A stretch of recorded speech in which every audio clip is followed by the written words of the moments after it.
Yeah.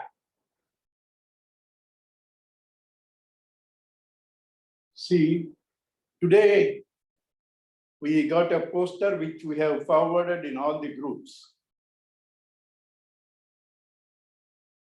All of us want happiness. What is happiness? It is an experience.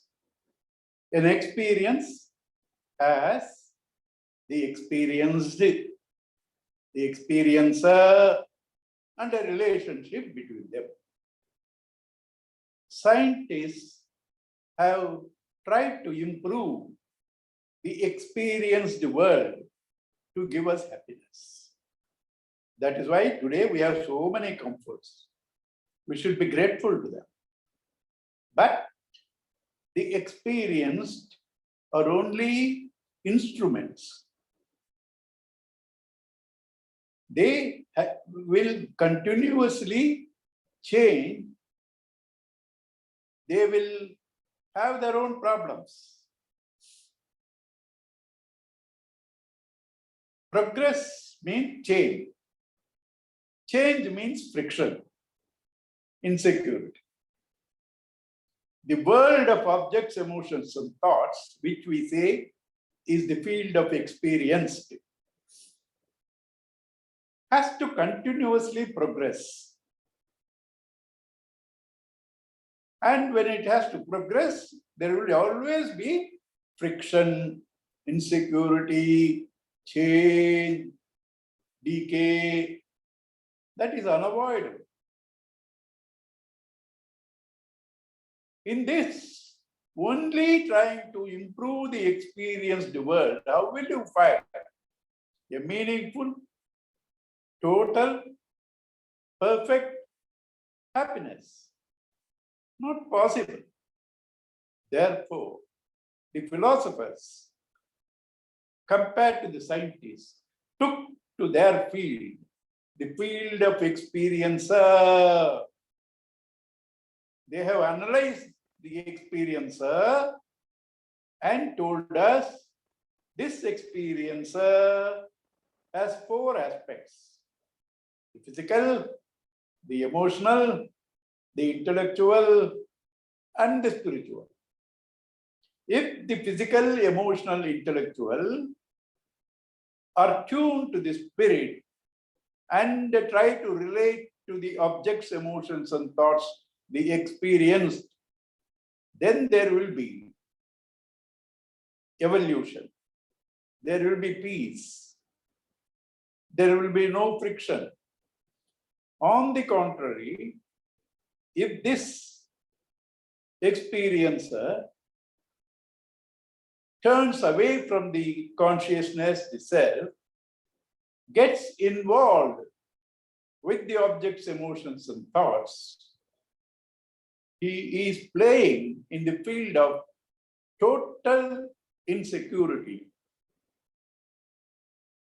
relative, comparative, and hence friction. This was the situation of Arjuna. So Sri Krishna has to give him the knowledge of the self and try to prove to him. All of us, in reality, are the self. This self has no birth, has no death. It only goes from one stage to the other. When it has got everything in that body, in that atmosphere, it takes to another body in another atmosphere. This self is to be known. This self has to be your identity.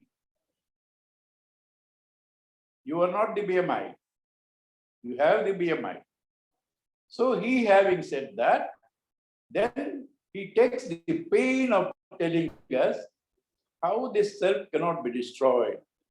He takes various means. First, he denies that the self cannot be destroyed by any known methods of destruction, like the weapons, fire, water, air, etc. Then he says, this self cannot be even perceived by the senses, cannot be thought by the intellect. That is because it is subtle. Subtle means which is everywhere. No gross thing can affect subtle. With a sword, you can cut ice because both are gross. With a sword, you cannot cut water because it is subtle. Compared to all, self is the subtlest. Subtle means pervasiveness. Ice occupies little space, gross. Water occupies more space, subtle. Vapor occupies even more space, subtler. Subtlest is this self. That which is the subtlest is the material cause of all other things. That cannot be destroyed by any gross objects. When he said this, Arjuna was wonderstruck, and then Krishna concluded that portion of the Atma Vidya. Then he takes up the Brahma, the Yoga Buddhi, that is yoga integration. What is integration? Trying to integrate the mind and intellect to focus to the self. That's called yoga. That is called integration.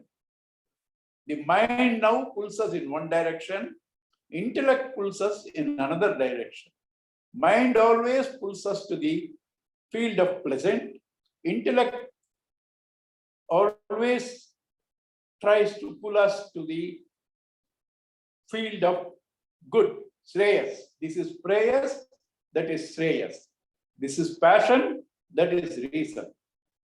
And therefore, there is always a friction because mind pulls you in one direction, intellect pulls you in another direction. When they both together,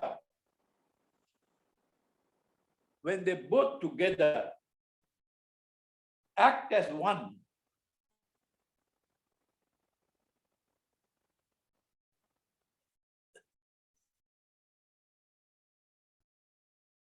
don't disturb us with these messages. Messages only if there is a problem in this thing. This is not a social function. See, because when you are sending a message, I am worried whether there is some disturbance. So I am trying to see the message.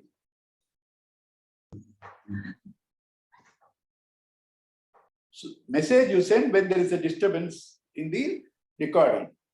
Hariom, sorry, Hemuji, I could not hear that word. It was very interesting. Sorry about that. Okay. Are you now able to hear? Yeah, I'm able to hear now. Thank you. Good. So, therefore, the mind and intellect, if they become one, there is integration. Pull in the two directions is not there.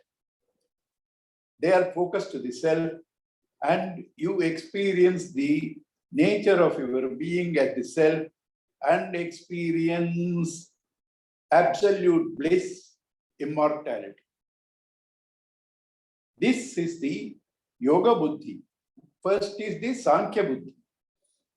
Yoga Buddhi is the wisdom of integration of yoga, which is mainly, there are three yogas, you all know, Bhakti Yoga, Jnana Yoga, Karma Yoga. Up to now, the logic of the self forms Jnana. And from now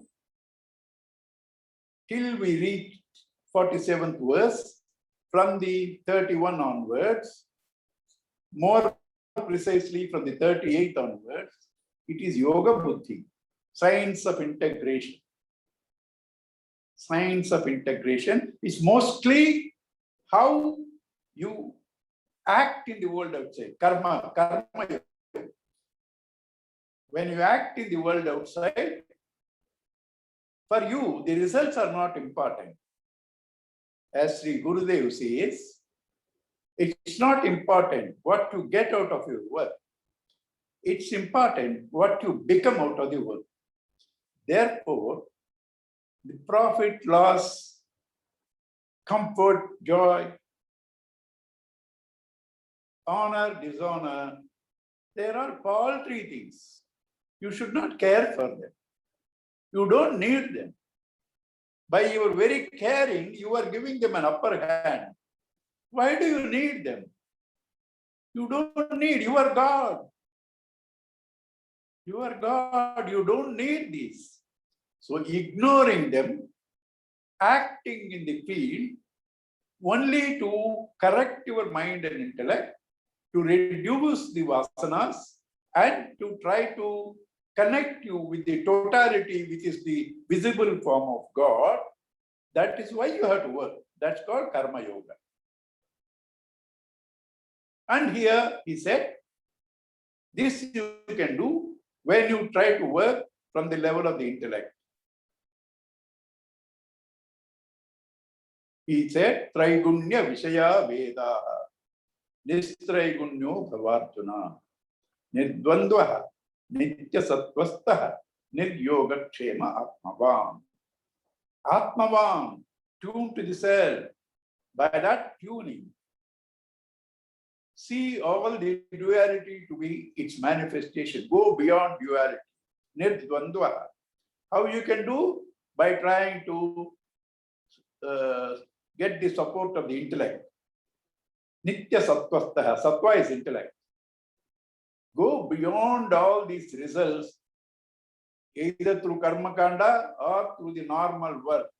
Traigunya Vishaya Veda. They are all subject matter of three gunas, Sattva, Rajas, Tamas. They are all finite. Nistraigunya Bhavarjuna. Go beyond the three gunas. The three gunas, Sattva, Rajas, and Tamas, are manifestations of Maya. Maya is the power of the Lord, inseparable power of the Lord. Therefore, though they are nothing but the Lord, but when they manifest as Sattva, Rajas, and Tamas, they become finite. You go back to the source of these gunas, Maya, and Maya as the Bhagavan, and having found him, leaving all your concerns for yoga, trying to gain things, and kshema, trying to preserve them, and enjoy the bliss of the self, Atmava. And then he concludes, this field of experience, the objective world, can give you finite happiness, like the water in the well. The joy that you get out of Bhagavan is infinite happiness, like the flooded water. In the villages where there was no pipelines in the olden days, they needed the well water. But when there is a flood, well water is no use. Similarly, for us, till we come to this knowledge and get established, you have to take care of the body, mind, intellect. You do need certain results. For that, karma or ritualistic karma is good, with detachment and depending on God. Ishwararpitam, Nechaya Kritam, Chitta Sodakam, Mukti Sadakam. That's how you should act. But when you have got this bliss, the results of the karma and karma yoga are like the well water where there is flood water. And therefore, go beyond the concerns of yoga, trying to procure what you don't have, and kshema, trying to preserve what you have. Having said this, now very important verse, which you must have all heard several times, which all of you must have heard several times, that is the particular verse that we are going to take now. And that verse, as I said, is the second verse of the three verses which describe Karma Yoga. Karma Yoga is described by the 38th verse of the second chapter, 47th verse of the second chapter, second one. Third one is in the third chapter, 30th verse. Today we are going to take this verse, which gives the complete blueprint of Karma Yoga. Karmanyevadhikaraste Ma phaleshu kadachana ma karma phala hetubhu ma te sangah tu akarmani karmani eva adhikaraha te. Adhikaraha is in most of the books translated as right.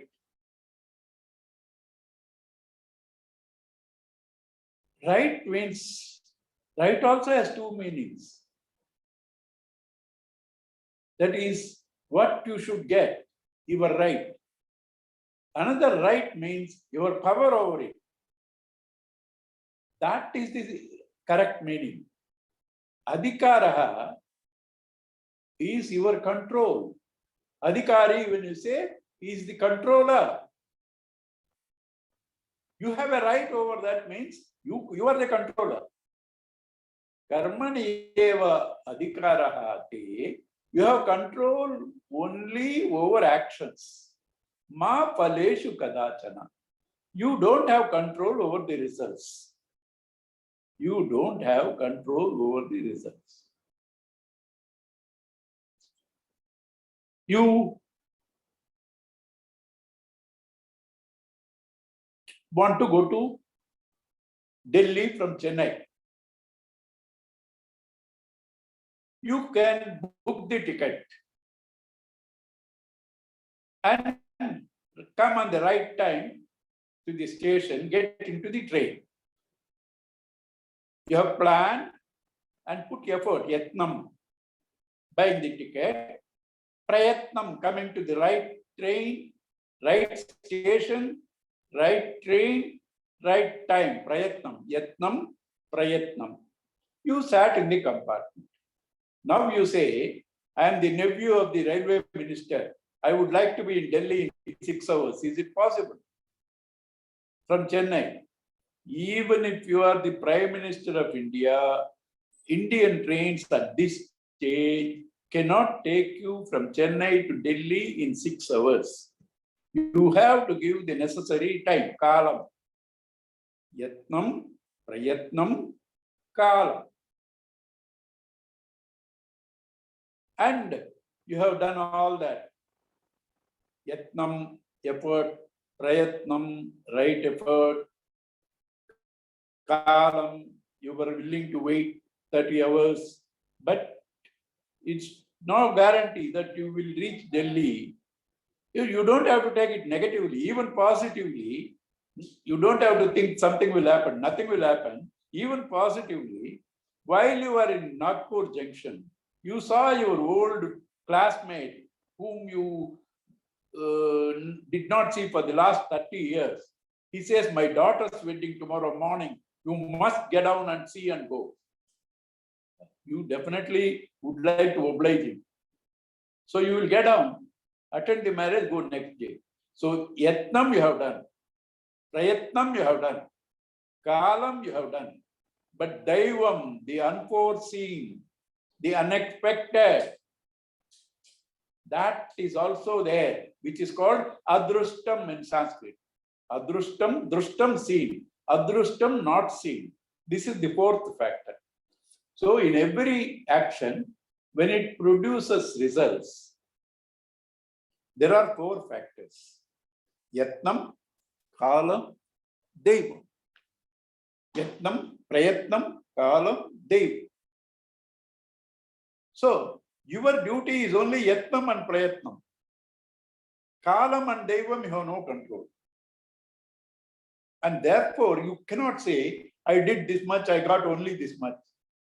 That man did this much, he got to have a lot more.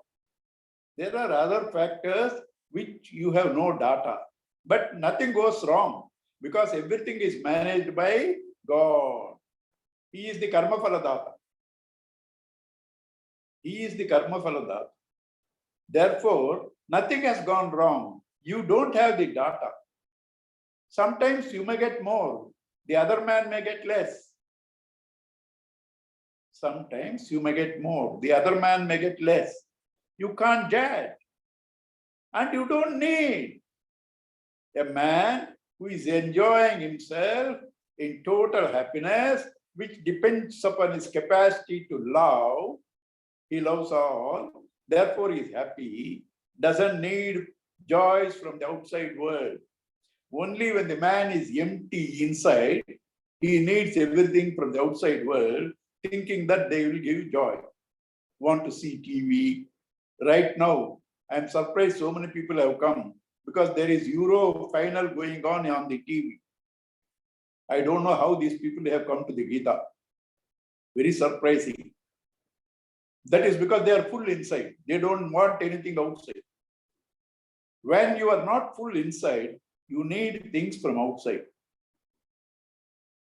Somebody says beautifully, a country that doesn't depend upon imports is self-sufficient, and that is a secured country. Some country which always depends on others is insecure. If you find the joy in you by discovering the love for God, that is the consciousness, that's yourself, and the same self in all, therefore loving all, you are ever in blissful state, outside experiences, joys and sorrows, you have very little use. Therefore, karma phala, you don't care. You work because working is a way, is a means to express your love, to try to produce so that you can share. But when things go wrong, you are not upset because you know that these are all managed by all knowing, all loving, all caring God. Everything is perfect. I don't have to judge him. Karmani eva adhikaraha te. Your control is only to act.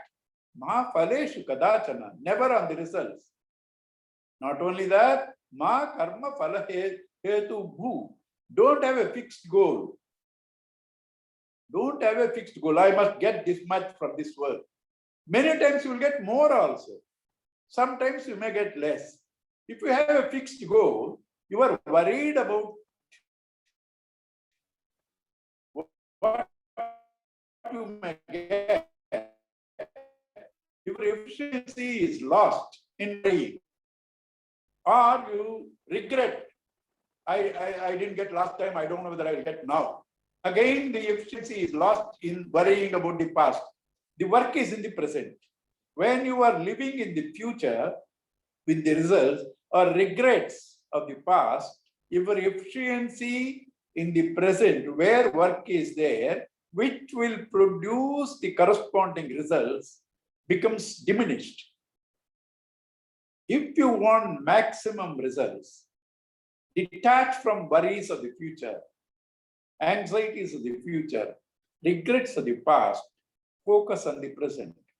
When you focus on the present, the mind is in the present, and the present is consciousness plus work. You are almost experiencing God when you work focused to the present. When you work focused to the present. Therefore, don't have a fixed results. You are not the one who is to judge the results. Because so much is said, oh, results are not important. I can't have it. You may say, why work? No, that is not the way. Mate sangahatu akarmani. Your attachment should not be to inaction. Because you need to act to evolve from dependencies, from confusions, from ego.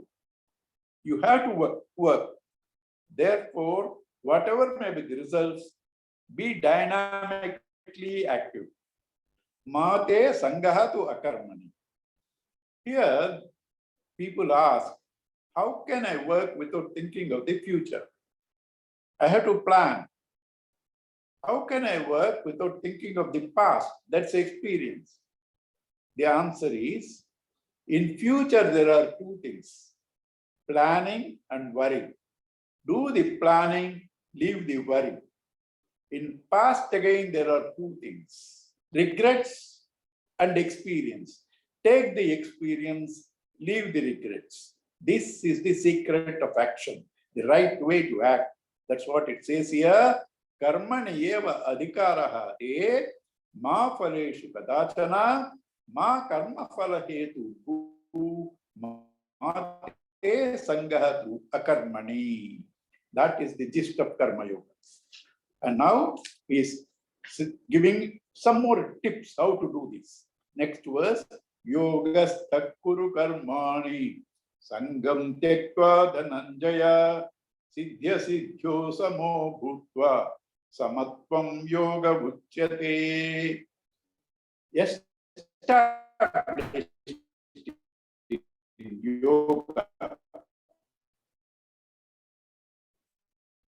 detached from action and its results, success or failure, being equanimous under all circumstances. Well, this is one of the definitions of yoga. Vedavyasa gives here. Anything that helps you to tune to God is called yoga. 18 chapters of Gita are 18 yogas. In Bhagavata, if you go, and here itself, he gives in one verse, Dukkha Samyoga Viyogam Yoga Uchyate.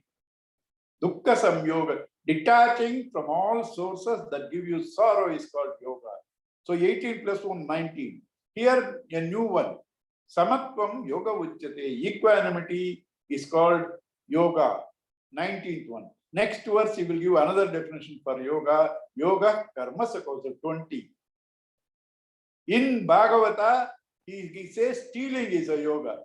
Krishna uses stealing yoga to take you to God. He steals butter. Sambhrama yoga, yoga of excitement. Through fear, you think of God. Like that, anything that connects you to God is called yoga. Here he says, you must work stationed in yoga. What is that yoga? Samatvam. Keeping the mind in balance. Equanimity. How? Being indifferent to success and failure. How? Then why should I work? Work. Plan. But while working, do not think of the results. While working, do not think of the having plan. Well, but do not think of the results. Brilliant students, I know, some of them, brilliant, but when they go to exam, they get fever and they can't write because they become nervous. Having studied well, write the exam. At that time, do not worry about the marks. If you do the exam well, marks will take care of themselves. If you work well, the results will take care of themselves. So that is what he gives the definition. Yoga is to keep the mind in equanimity, going beyond success and failure. Why? He says, and again he connects to the ritualistic thing. Dure nahyavaram karma buddhi yoga dhananjaya buddho sharanaman vichya rupana palahetavaha. Durena, long separation. Durena, quite far away. Avaram, not desirable. Karma, the results of the actions are the results of the rituals. Then what? Buddhi yoga, trying to use the intellect in the action, trying to control the mind through the intellect, that's called Buddhi yoga. Trying to control passion through reason, that's called Buddhi yoga. That is the real Karma yoga. It is not the rituals that you do. So this Buddhi yoga that I'm teaching you, Yoga Buddhi, is to act in equanimity, keeping the mind under the control of the intellect, is far superior to that ritualistic actions. Both are meant for purification of the self. But in the ritualistic actions, you are egoistic, you add only impurity. In this Karma Yoga, which is also sometimes called as Buddhi Yoga, cleanses yourself because it is not tuned to the results, ego. Therefore, to this wisdom of action, to this wisdom of integration, you try to surrender your ego. Buddhau Sharanam Vichcha. You take refuge in this wisdom, in the knowledge, not in the action. Knowledge of the self. Take recourse into that. Buddhau Sharanam. Krupana Palahetavaha. Those who work for results are miserable people, misers. Gurudev explains beautifully who is a miser, who has a lot of money in the pocket and he is hungry. He sees a hotel and he goes inside, takes water and comes out. I am going home anyway in half an hour. Why should I eat? He's very hungry. He has the resource but doesn't use. He is called a miser. And because of that, he is miserable. Miserable comes from the word miser. Same thing in Sanskrit. Krupana, miser. And Karpanya, misery. From miserliness comes misery. How? You have God in you. Lakshmi is in his heart. You have bliss in you. Ignoring this, you are going after paltry things like the hungry man satisfying himself with water. Therefore, you are miser, you are miserable, he says.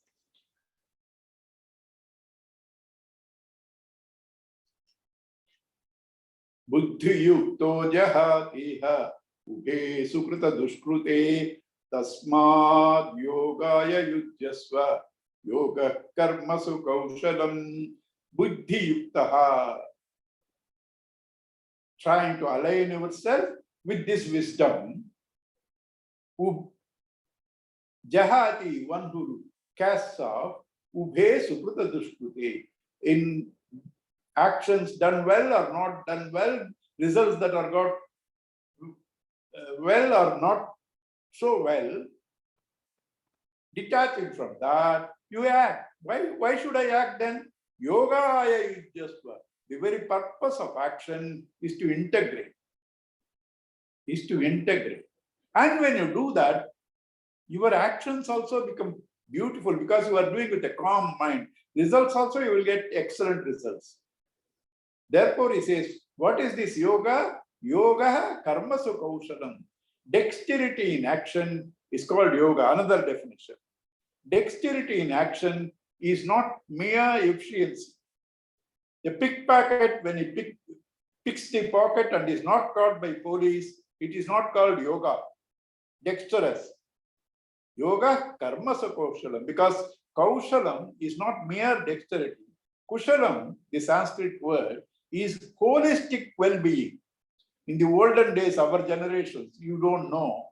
When you used to write letters, now you say, I am fine here, family is fine, how are you, how is the family, how is business? They just don't waste time. They say, Ubhaya kushalo pari, Ubhaya, both sides, kushalaha, inquiring the welfare, upari, let us proceed. Ubhaya kushalo pari. So kushalam, from that comes the word kaushalam. Kushalam is holistic welfare, means that we tries to connect you to the self. That is called yoga. Earlier, he said samatvam yoga uchyate. Here, he says yoga karma supposam. Dexterity in action is yoga. So two things are said of one word, they should have some connection. Yes, when you are equanimous, samatvam, your actions will be dexterous.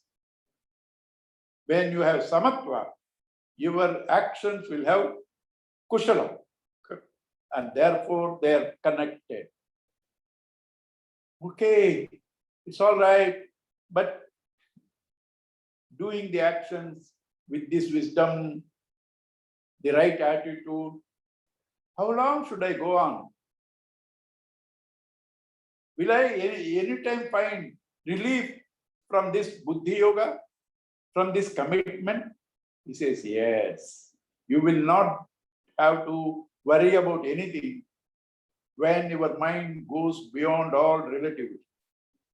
As long as you are in the relative field, you have to take care of your wisdom, of the integration, of the word.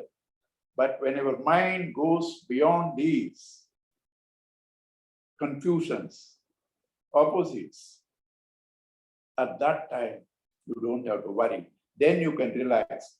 Why? At that time, I can do any nonsense. You won't do. That is the secret. When you go to that state, you will only do things perfectly because your mind is beautiful. That state, when you reach, you don't worry. What is that state? Next two verses give that.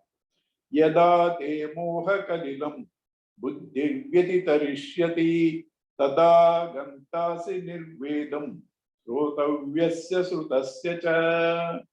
When this confusion of yours is overcome by the intellect, tada, then gantasi you shall read, nirvedam, indifference, srotavyasya srutasya, from all that you have heard and you are going to hear. What is that? All that you've been told, you do this, it will give you this, you enjoy this is beautiful, you gain this, that good. All this used to disturb you. You get this, it is good. What you got, what you will get, continuous confusions. I needed that. How many students are not able to decide what they need? They think they want to take up English literature. Father says, no, no, no, no, computer. Mother says, no, no, no, no, dentist. The son doesn't know what to do. He is confused. So when you become indifferent to what you have heard, what you are going to hear, your mind is totally clear. It doesn't depend on anything. It's independent. At that time, you have gone beyond all these restrictions because that becomes your nature. That what is discipline now doesn't bother you because there is no disciplining at that time. It is your nature. Yada te moha kalilam, your confusions. Buddhihi viditarishyate, your intellect crosses. Tada gantasi nirvedam srotavyasya srutasya cha. Then you become indifferent to all the experiences that either you had or you have heard or you will hear. And one more clue he gives. When do you reach that state? Shruti vipratipannate yada stasyati nischala samadhavachala buddhihi tada yogam avapsasi. Shruti vipratipannate, when you hear contradictory, conflicting statements, when your intellect is steady, not tossed by these conflicts, and it is equanimous, staying. Samadhi means, D means intellect, Samadhi means steady intellect, that which is focused to the self and is always equal. Tada ganta, tada yogam avapsasi. Then you have reached that highest state, yoga. Shruti vipratipannate, when you are not perplexed by what others say, because you have clarity. You can say several things to me. You make this, you will make more money. You get married, it gives you happiness. But somebody told me, everybody should get married because happiness is not the only goal of life. And like that, different people say different things. At each time you get perplexed. When your mind is clear, Shruti Vipratipannate, contradictory, conflicting versions. Yada sthasyati nischala, when your mind is steady. Samadha, in that equanimous state, the achala buddhi, motionless intellect, tada, at that time, yoga mavapsasi, you have reached that state of perfection, self-realization or integration. This, he has almost concluded the whole science. How? He started saying, Arjuna is distressed because he is working from the ego level with the feeling that is the body, is the mind, is the intellect. So he told him, you are not the body, you are not the mind, you are not the intellect, you are the self. Then he gave the self-knowledge. Then how to actualize this self-knowledge, he gave the technique of Karma Yoga. And then finally he concluded, when does this Karma Yoga end? In Samadhi. What is Samadhi? How you shall reach? That is the next portion. Samadhi is equanimous mind.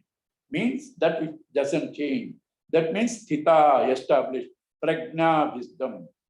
Wisdom that is established, that doesn't waver. Sthita prajna. So the next 18 verses with adding one verse of Arjuna as a question, 18 plus 1, 19. This portion is called Sthita Prajna portion. Sthita Prajna, wisdom. Prajna, wisdom, Sthita, steady. These 19 verses are extraordinary in any language or any literature of the world. You may ask me, how do you say that? Because most of the religions or literature, they have certain common factors.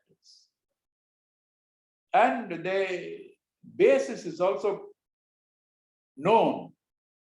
Here, these 19 verses, they talk of certain examples which are not repeated in any language or in any religion.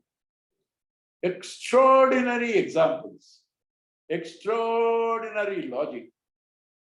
In fact, Gurudev says this portion as Vyasa's word painting. Why it is word painting? Because painting can show you 4 dimensions. Sorry, painting can show you motion. Sculpture can show you 4 dimensions, but no motion. In sculpture, you can't see motion. In painting, you can feel the motion. So, Vyasa brings the effect of painting and sculpture, see the 4 dimensions along with the movement. And therefore, Gurudev calls this word painting. A lovely portion, Sri Gandhiji, every day in his prayer meetings, used to chant this, and also some verses in the 11th chapter. So that is the glory of this particular section. Let us see that. Arjuna asks a question. Arjuna vacha sthita pragnasya ka bhasha samadhistasya keshava sthitadi kim prabhaseta kimasita vrajeta kim. Arjuna vacha. Arjuna says, of this man of steady wisdom you talked just now, that is wisdom is in samadhi. What is his state of mind? What is his definition? What is his state of intellect, state of equanimity? What is his definition? How does he talk to people? How does he sit? How does he move? We are talking about the highest Vedanta.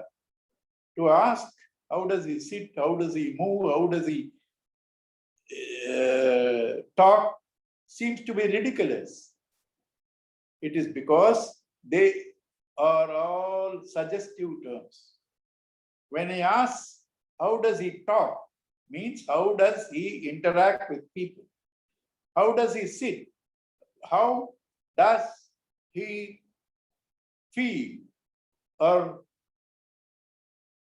experience when he is alone? Vrajeta, when he is moving in with others, business or anything. Prabhasheta, reacting. Asita, sitting. Vrajeta, moving. These are the representative terms. Bhasha is not language, is definition. Sthita pragnasya ka bhasha. What is the definition of this sthita prajna? Samadhihi tasya Keshava. What is the state of equanimous mind?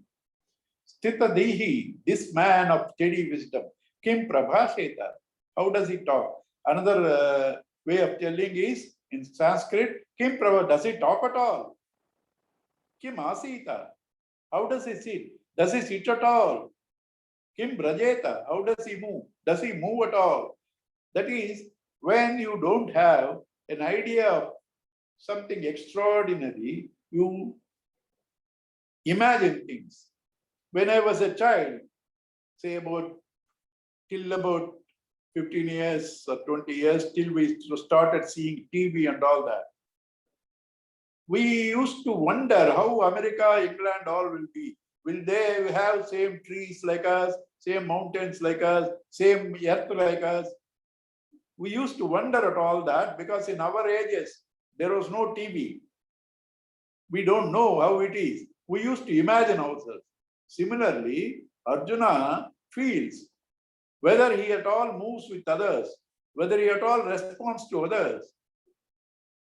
How does he do it? So he is asking this question. Why is he asking this question even then? Even if it is justified, why? Why does he want to know? Because when you can see a person living that, it's easy for you to emulate him. When you know somebody is living like this, easy for you to emulate. So Arjuna, being a king, being a practical man, wants an example who he can emulate. So he is asking. Bhagavan answers, Sri Bhagavan Uvacha Prajahati Yada Kama Sarvan Partha Manogatan Atmana Dustaha Sthita Pragnasta Dochyate. Arjuna asks some questions. Krishna doesn't ask them directly, answer them directly, because those questions are not very brilliant. But Krishna knows what he wants. So he gives the answers without directly referring to his questions. And the very first answer is complete. Prajahati yada kama sarvan partha manogata atmaniyeva atmana tushtaha sthita pragnasta tada uchyate. When a man casts off all desires, born out of his mind, his thinking, his imagination,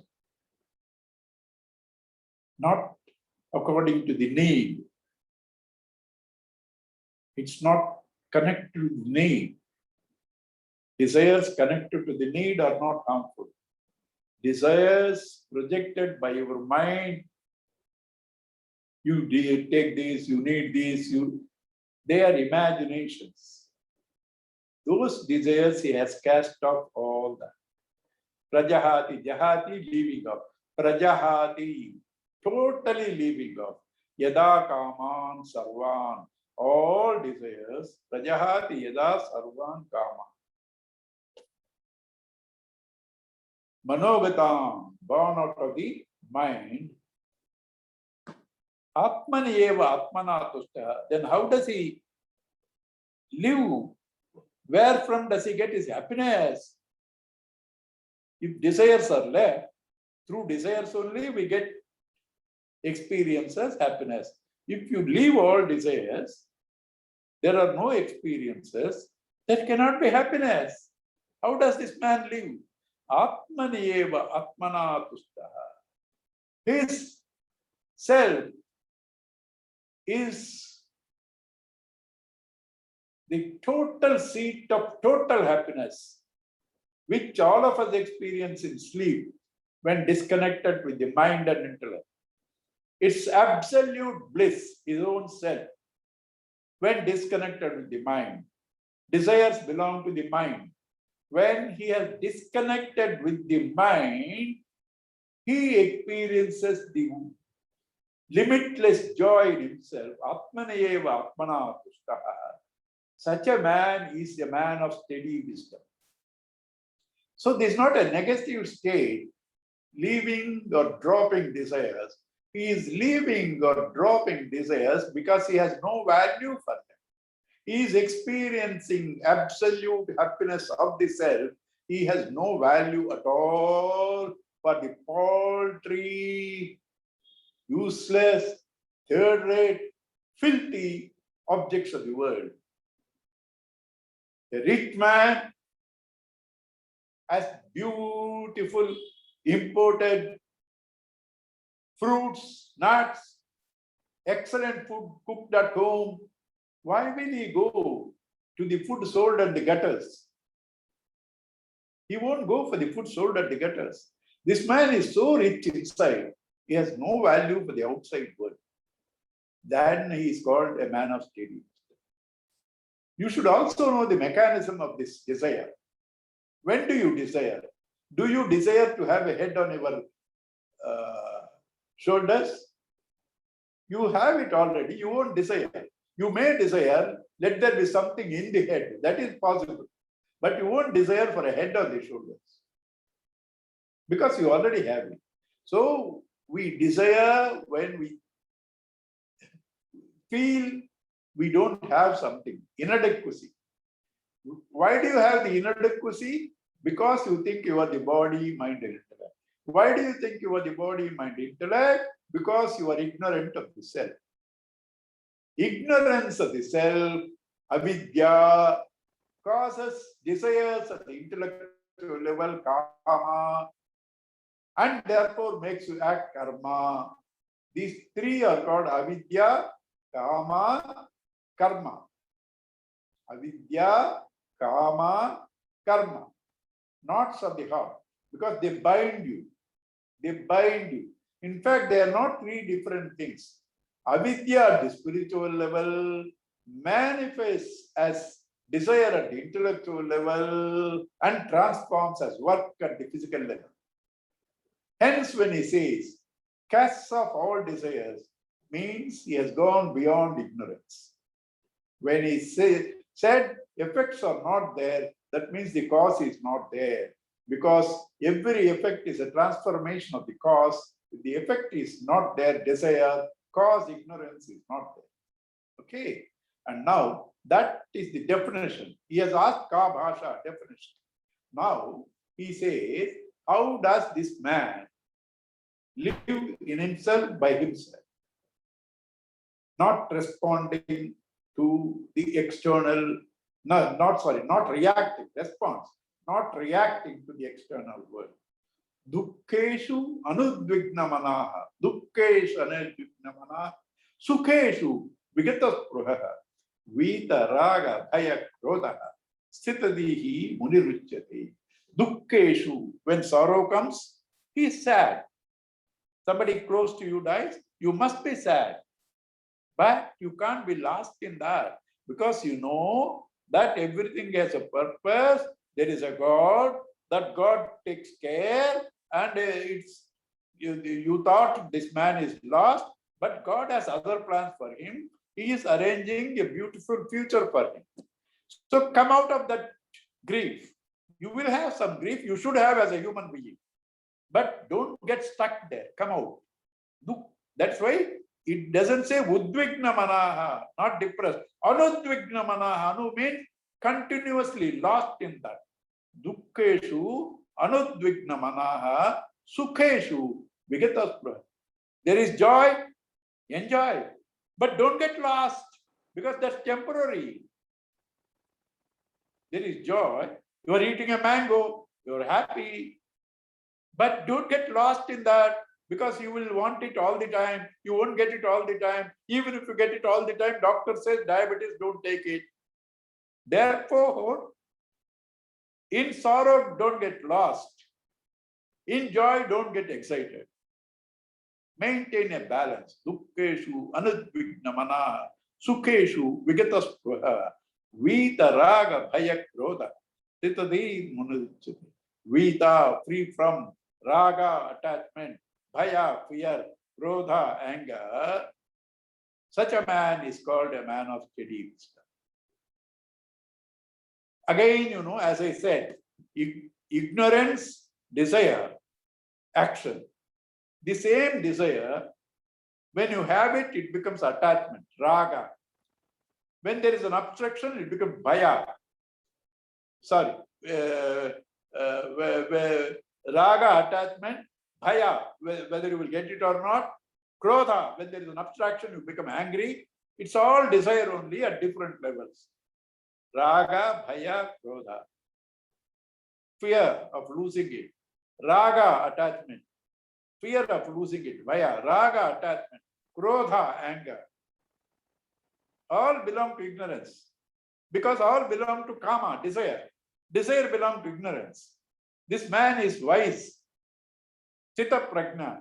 So he is free from all this raga, bhaya, krodha, and is not lost in grief, not elated in joy.